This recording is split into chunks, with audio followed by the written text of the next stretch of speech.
छत्तीसगढ़ के गोट बात।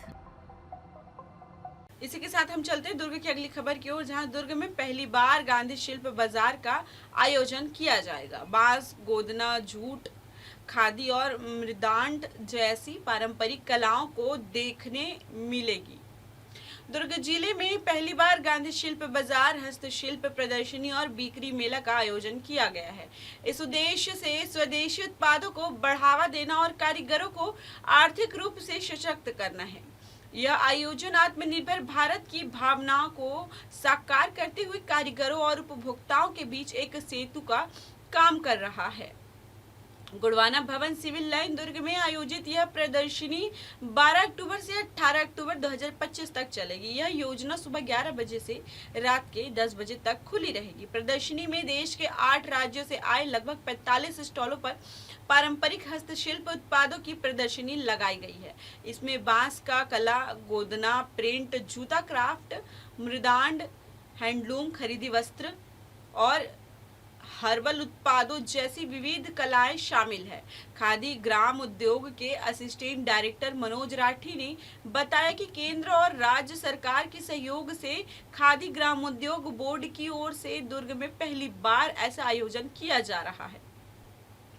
उन्होंने कहा कि इस पहल का लक्ष्य ग्रामीण और शहरी हस्तशिल्पकारों को एक ऐसा मंच प्रदान करना है जहां वे सीधे उपभोक्ताओं से जुड़ सके और अपने उत्पादों को उचित मूल्य पर बेच सके।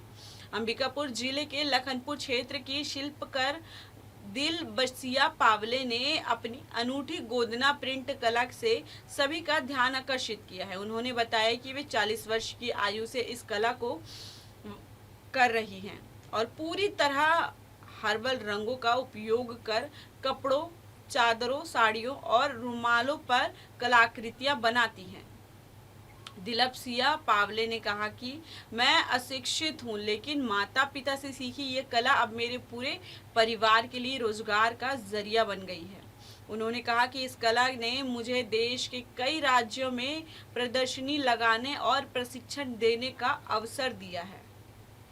ऐसे आयोजनों से कारीगरों को अपने हुनर को प्रदर्शित करने और आर्थिक रूप से आत्मनिर्भर बनाने का मौका मिलता है।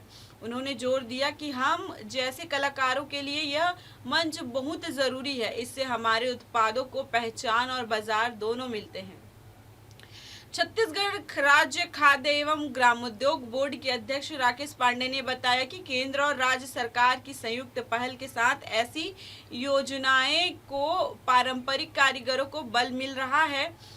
उन्होंने कहा कि हमारा प्रयास है कि राज्य भर के शिल्पकारों के उनके उत्पादों के लिए स्थायी बाजार मिले। यह मेला उसी दिशा में एक सार्थक प्रयास साबित होगा। उन्होंने बताया कि दुर्ग में 45 स्टॉल लगाए गए हैं, जबकि जल्द ही भिलाई में 70 स्टॉलों की प्रदर्शनी लगाई जाने की योजना है। इसके बाद राज्य स्तरीय हस्तशिल्प प्रदर्शनी के आयोजन की भी तैयारी जारी है, जिसके लिए केंद्र सरकार से सहयोग अपेक्षित की जा रही है। हाय, मैं हूं तापसी पन्नू और आप देख रहे हैं MNS न्यूज। आप देख रहे हैं MNS न्यूज, सच जरूर।